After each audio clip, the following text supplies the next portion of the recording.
of the many things that I really love about Seiko watches is they're just so elegant.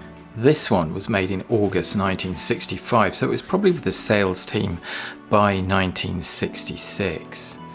And this is the cover of the Seiko sales newsletter for January 1966. And I think it's obvious that elegance is definitely a bit of a theme here. I do have to apologise to the nice people who sent me this watch from eBay. Let me just focus in on this. Oh, kawaii neko desu, yone? Little cat, cute little cat. Yeah, I got this from Yama 1717, and they did, what do they say here? Oh yeah, look at that. They did send it in a really nice condition at a very good price, but I decided it would be a great idea to leave it in the box for about a year and then take it out and go and work on a car engine. So it is a little bit gunked up. I can get rid of that quite soon, but thank you, arigatou gozaimasu, to the guys in I don't know what city they're in actually, but Boko wa wazui hito desu. I am a bad man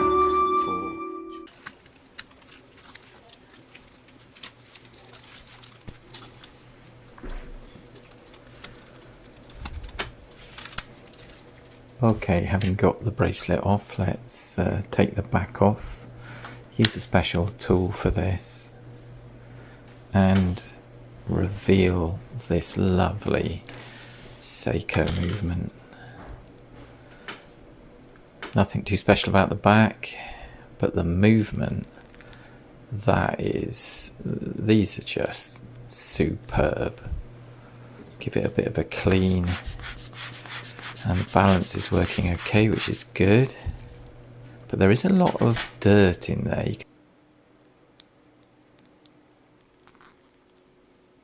And taking the stem out now, just push the little button there, and as you can see, the crown has had it, the crown's completely worn off, so we need a new crown. And now we can just take the movement out of the case.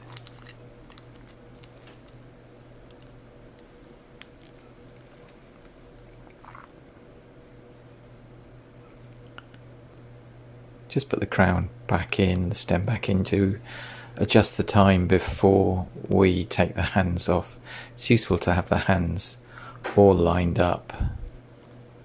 So just wait for the second hand to get to the top there, and then put a bit of plastic over and come in with the hand levers. Give it a little, there we go.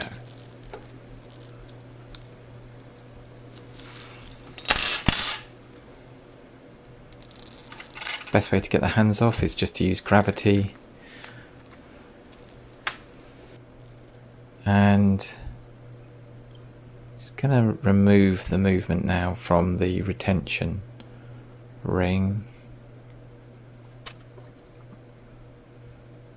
There we go. And taking out the dial retention screws, or releasing them rather, and removing the dial. Pop the dial in a dial holder. The dial has a lot of character of the watch within it, so it's really important that you never damage the dial, so we always put it somewhere safe while we're doing the restoration. And here is the movement holder that we're going to use. I think, in fact, actually it's a bit rubbish. Let's try and put the movement on it. Hang on, bear with. Here we go. Let's chuck. Do you know what, actually that is nasty. Try this one instead. I think it's going to be a little bit, yeah, it's going to be a bit small. This is a 12 and this movement is a 12 3/4, so can't remember what I bought that for, but right, let's create one. Okay, so we're going to design a movement in Fusion 360 and then we are going to print it using this. So this is a resin printer, we'll get onto that in a minute, but first just knocking up a sketch in Fusion 360, getting the dimensions right.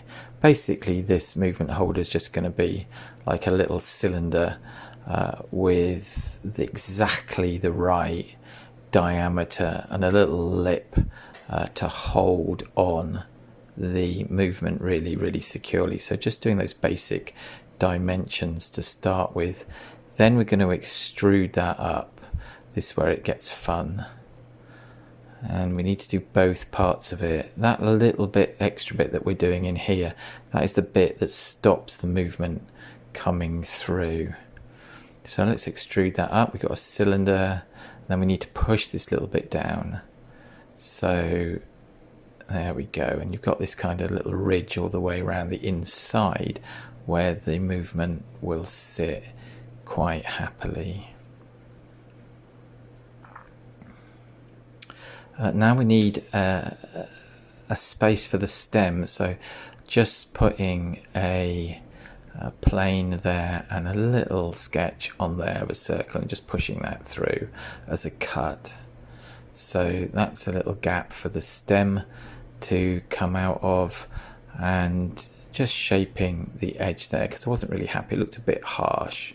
Now there's a lot of resin in this, we don't need it all, so what I'm going to do now is push through some holes in the side, and this is the way I do this. I just create a basic shape and then a pattern around the side like this, and then grab each one and push it through and sort of get the general idea here. And yeah,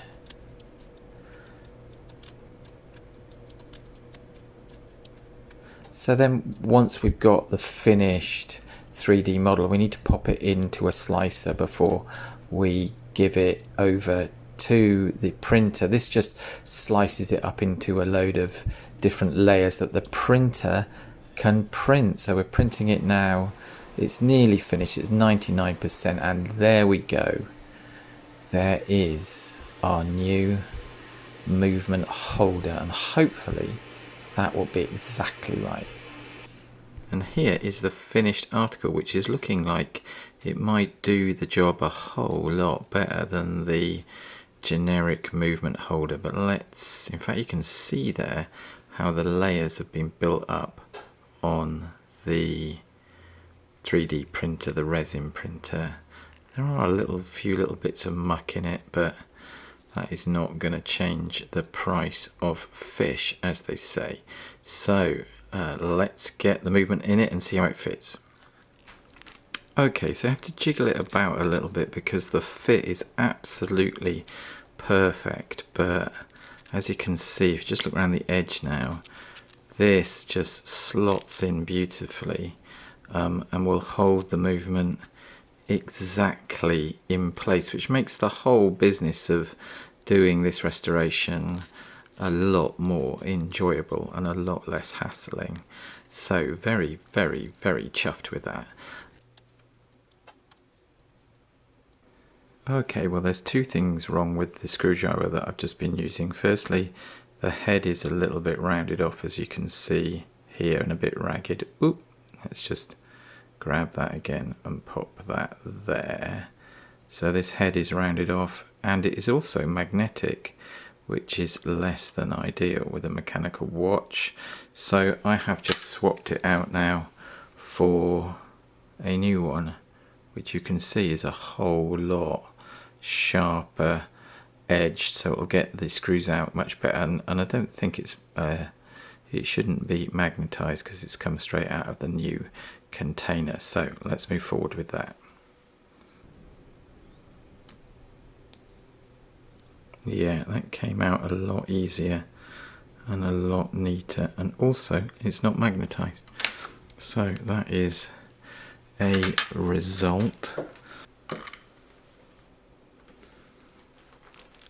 So take off that retention plate, just move out now the date wheel, Okay, just watching here for this.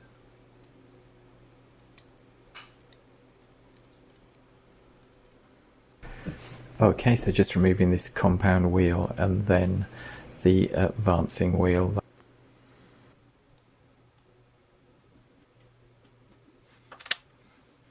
And removing the rotor. Take off the screw and remove the rotor. Moving on to the balance. Just removing its retention screw.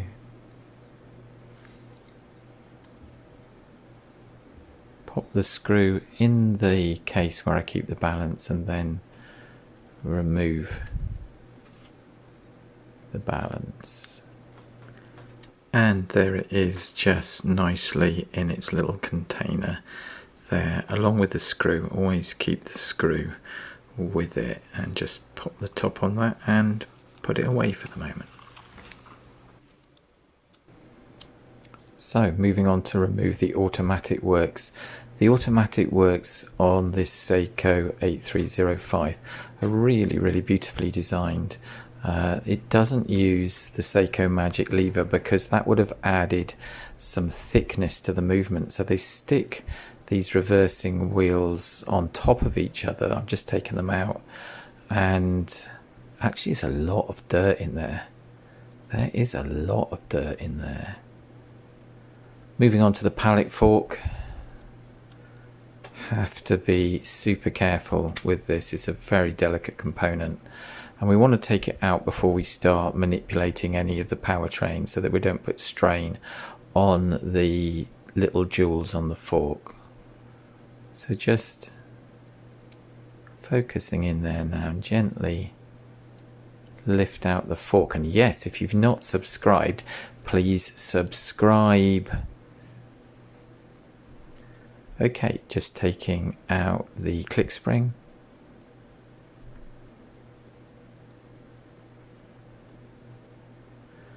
And we're ready to remove the powertrain now.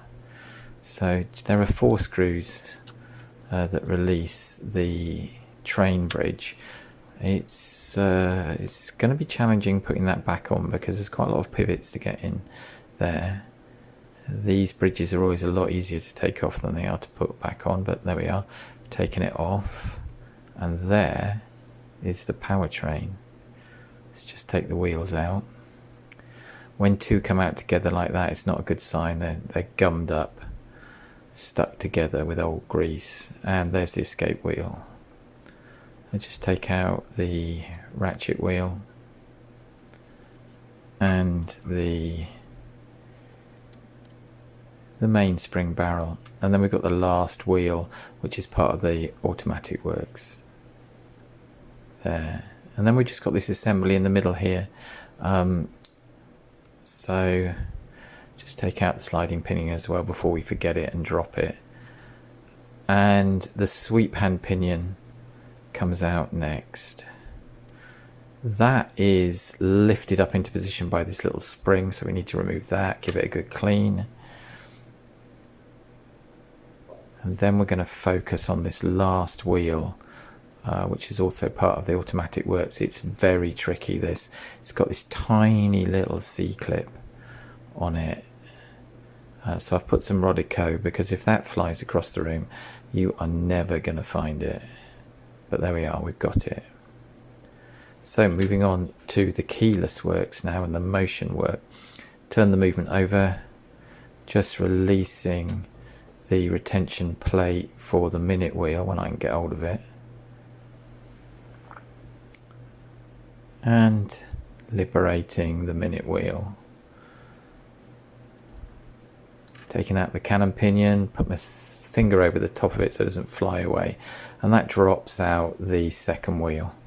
So now I've got to be careful because there's a spring under here, and this is the rapid date change lever, so just going to take this away now, but be very careful of the spring.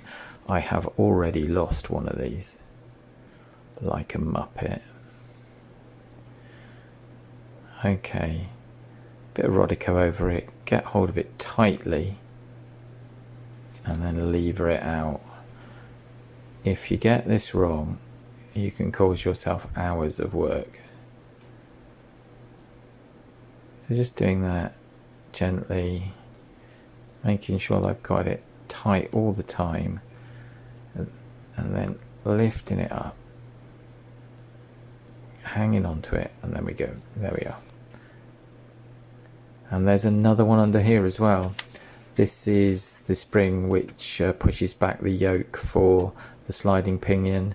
First we take away the setting lever jumper spring, and now we are onto this other little spring here, so the Rodico is back in action.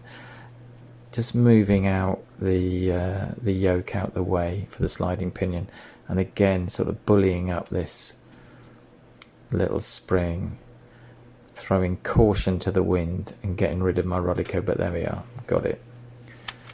Okay, this last spring here is the one that holds down the setting lever, so just getting that.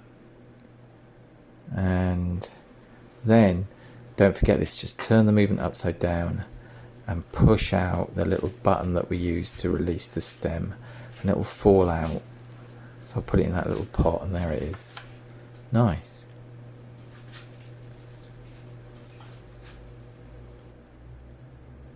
Okay, this mainspring is a little bit different to the ones that I normally deal with, the Rolex ones. So just putting it under some plastic in case this goes wrong, but there we go. Still got to be careful. There is quite a powerful spring inside there, and if I lift the lid off and pull up the arbor with it with grease, the thing will fly out at Mach 8. But there we are, we've got it, and that does not look good. That does not look good. Okay, and here is the mainspring, and as you can see, it is absolutely covered in old dried up grease, so it's a really good job that we got it out. And evidently Ozzy the dog, who has joined me in the workshop, is really excited about that. I don't know whether you can hear that in the background, but Ozzy is definitely excited by the amount of grease that we found in this mainspring. So let's get this out and get it cleaned up. Okay, before I take the spring out, you can really see here just how much, in fact, look at that. Ugh. Look at that dried grease there, that is disgusting. Okay, I'm not wearing cots for this because I really need to feel this properly. That is gross, look at that. Oh my god. I really need to feel this as I take it out, because normally I would have, if I mess this up, a new spring to put inside, but with the postal strikes I don't have that, so I have no fallback, so I can't get this wrong. If this flies across the room, there is no video. So steady as she goes. Here we go. Okay, look at the gunk coming out of here. There's something deeply satisfying about this. Okay, that is going nicely. The spring has still got a lot of power in it. I can feel it through my hands as I take it off. Okay, nearly done. It's a good idea when you're doing this to keep all the other parts of the watch nicely covered, so that as the spring finally comes out, it doesn't fly off and send them all across the room. But as you can see, that is probably one of the most disgusting mainsprings that I've ever seen. There we are. Let's get it cleaned up.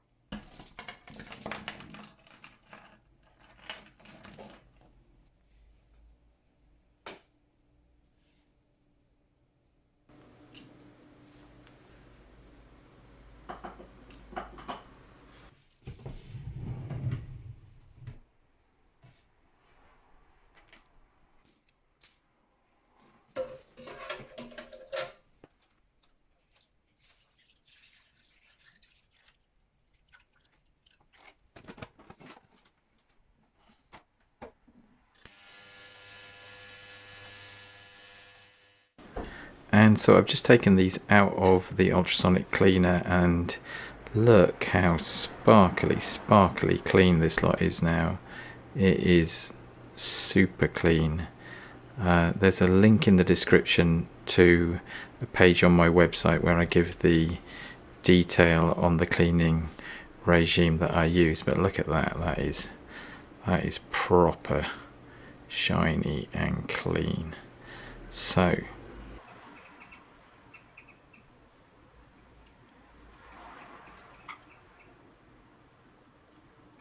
okay, there is the clean spring inside the spring winder.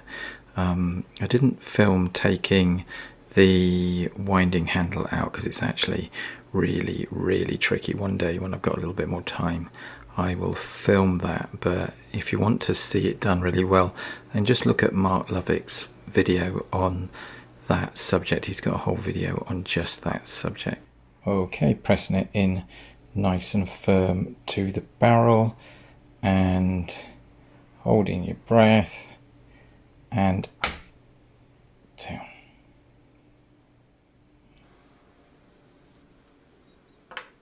So I don't know how other guys do it, but when I put the barrel arbor in, I tend to put it in a bit of Rodico here with a hole in the bottom, so the arbor will go through. So it just holds it really firmly as you put the arbor back into the spring here. Then all we've got to do is, all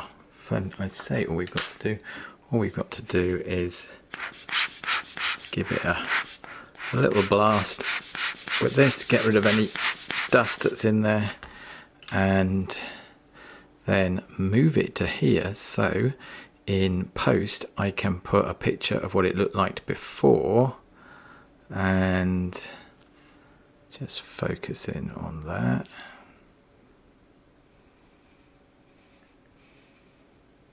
Okay, and then all we have to do is move that back to there and put the lid on. Voila.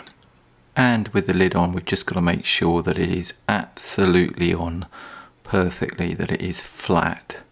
Best way to do that is just with a couple of pairs of tweezers. I have also given it a little bit of lubrication, and as you can see, been a little bit candid about how I've done that. So let's just clean that up.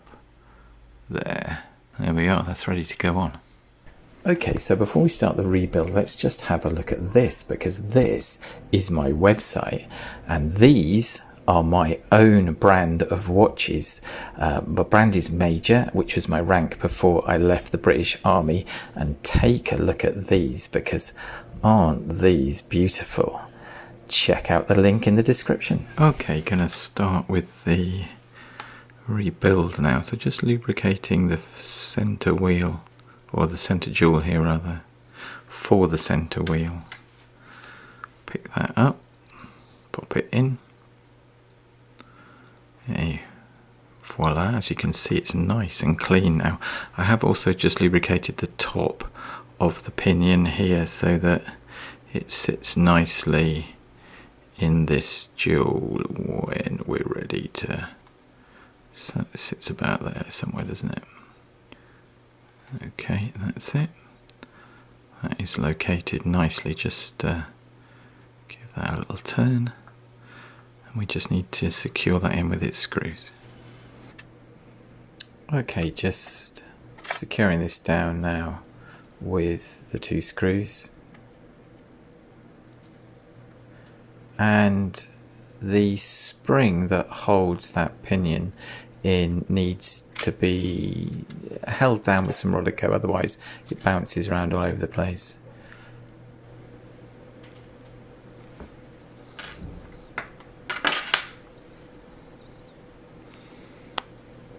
Alright, well that's a masterclass in way too much lubricant, so we got to get rid of that. Well, that's okay, that'll leave a nice thin film of it on there, just for the sweep pan pinion to move around. Put that like so.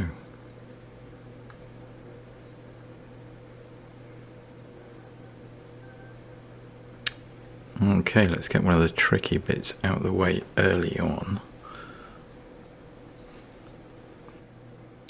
Okay, so placing this wheel on now, this is for the automatic works, and then bringing in very carefully this C-clip and just placing it on the top. You'll often see me use Rodico with things that are springy, because it stops them springing across the room. Just holding that down now with another screwdriver, and then I'm going to place some plastic on top because we're going to have to push it down with something metal, and I don't want to scratch it. So we've done that now, and that is located. Just give it a little jiggle about, make sure it's okay, make sure it's going to stay on there. The C-click is to stop it riding up, and now give the area where we're going to work on next a decent clean. Pop in the first of the wheels. This sits actually underneath the barrel, so it has to go in early. It's not the sort of thing you want to forget, because then you have to take the watch apart to this point to redo it. Put some lubricant in and put the mainspring barrel in, and just locate it there nicely. Putting the ratchet wheel on and then locating the teeth to the wheel on the left there. In goes the escape wheel and the fourth wheel. Just line that up. There it is. And the third wheel in there. Just line up the pivots with the wheels there. It's a beautifully made watch, so everything lines up nicely. Now this is not easy, so there are a lot of pivots to get in here, so we're going to have to jiggle it about quite a lot, and we won't film all of this, but you basically line it up first, and then we will start to do the thing carefully and properly. And you've got to make sure that every pivot is completely in place, exactly in place, before you torque it down. Now the designers at Seiko have thoughtfully added this manual winding wheel here. It's a crown wheel, but it's not attached to the stem. It's only really for the watchmaker to wind, and it's really useful when you get to this part of the process, because you can test that all of the pivots are in before securing it down. All you've got to do is wind it slightly and then hold it, and you'll see the train move into action there. Okay, and then if I take it off, it'll lose the power. This goes in here. Just a little bit of lubrication to help it slip in and out easily, and pick that up and pop it in nice and carefully. You really don't want a component like this to fall onto the bench, because it will roll, and things that roll end up on the floor, and if they're this size you never see them again, and then you don't have a video. So pop that in, that is good. I'll bring in the setting lever just so that it pivots around that nicely. Okay, there we go. Pop that in like that, and that is held in place with this little spring here.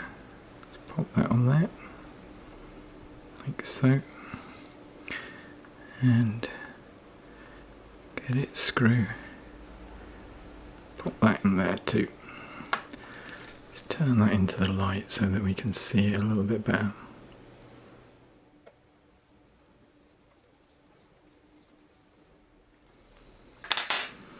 Okay, so that spring is the spring that pushes back against the setting lever when you push down from the other side of the movement to release the stem. So that's all looking good there. Just torque that up, nice. Okay, before we put the rest of the keyless works in, I just got to drop in the sliding pinion there. That's nice. And then this yoke, which goes the other way round, bear with, that way around. It's going to sit on this post here, but we need a little bit of lubrication on that first. So let's get a little bit of lube on that. Just that's too much. Hang on. Just to get that in there. That is nice. Right like that. Okay. Then take the yoke and place it where it lives, like that. And that is it. And it should slide back and forwards like that. Okay, that's good. That looks good. Just take it away really carefully. Just hanging on. Because at any moment stuff can fly off. Make sure that it is steady. That's good. And take that away. Now the secret is to get the next component on that locks it in place reasonably quickly. And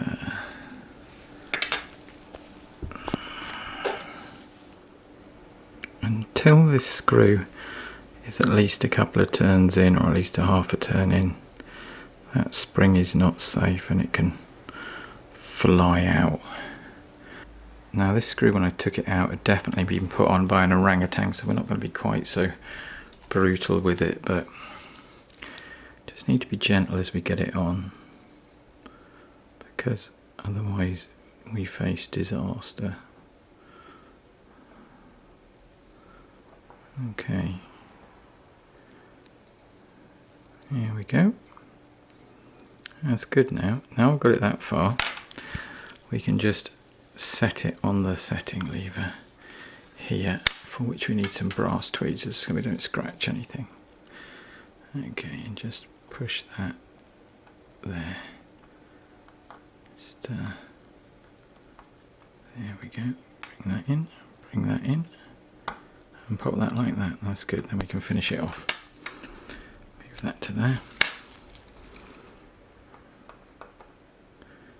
And torque that down, but it doesn't have to be like an orangutan.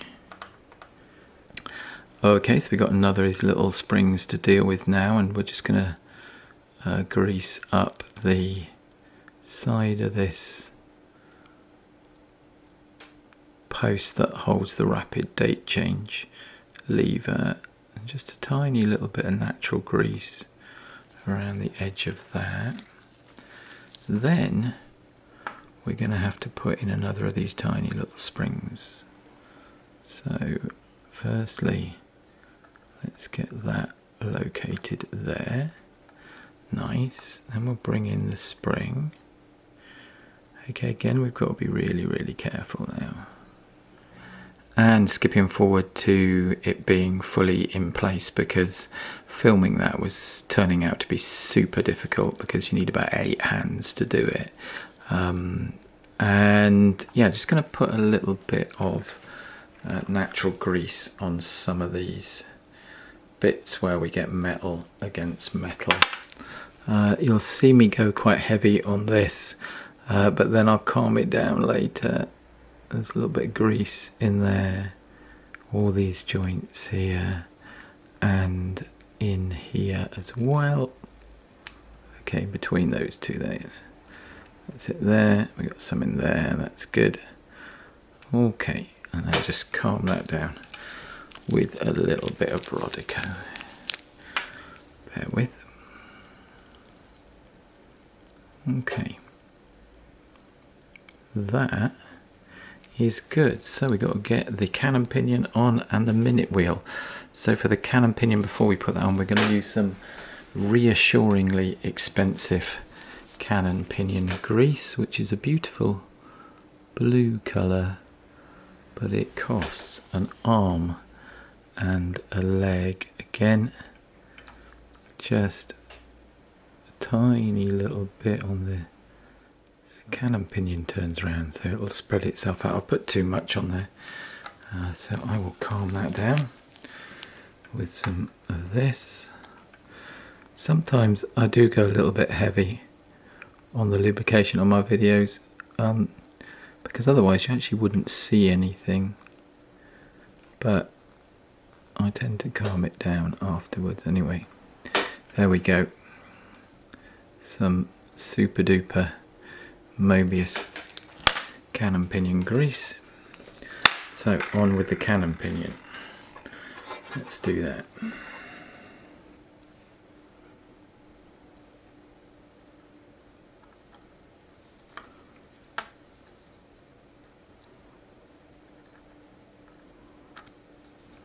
Okay, it should be nice and tight. That's a good click. That's what we want. Okay. And the minute wheel. And the minute wheel retention plate. Just slide it under here first. Bear with. That's it. There we go. That should lock in with the cannon pinion, which it does. And we'll just retain that with its retention plate.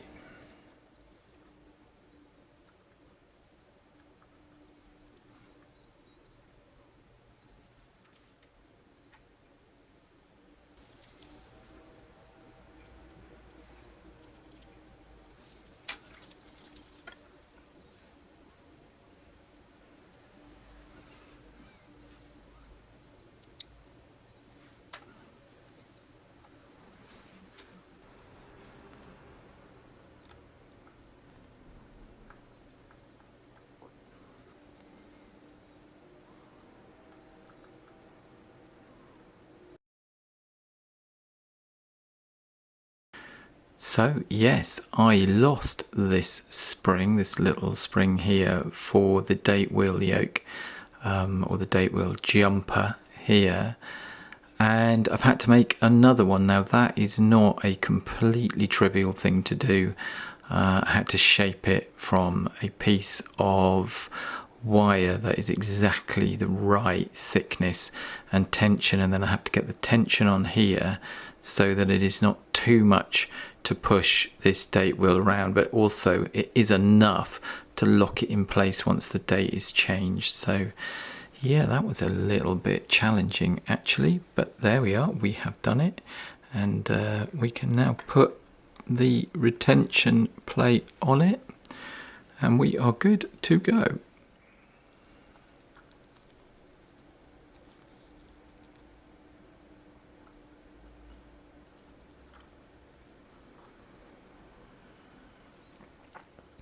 Okay, just replacing the automatic works.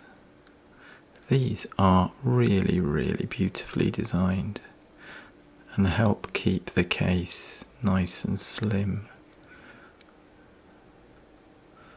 If this wheel will ever go in. There you go. Just like that.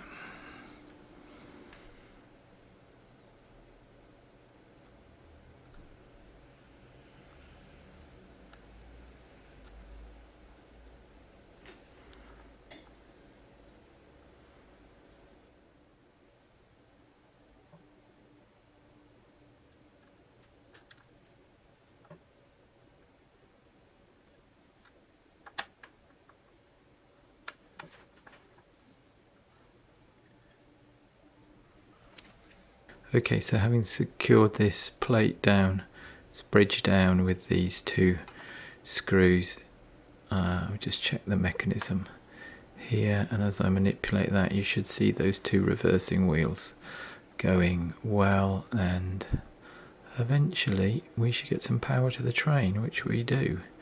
So if you look at the escape wheel turning there, there you go, that is working. That is good. Right.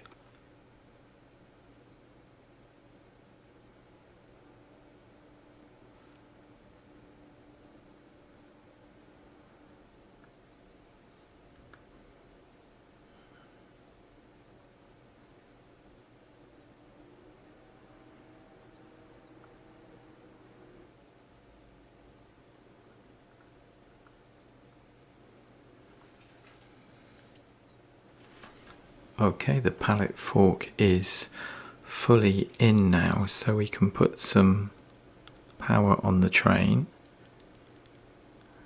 and that will be storing power now, and then we can just spin this round and see if there is actually power in the train. And the good sign is that the pallet fork has already flipped over to one side. So let's just come in here and pretend to be an impulse jewel with this screwdriver, and we should see the pallet fork flick like that, and then like that, and like that, and that is powering the train, so that's good. Right, let's get the balance on and get this watch working. Tokiori kore wa muzakashi desu. Hai. Kyo wa honto muzakashi. Oh, sugoi.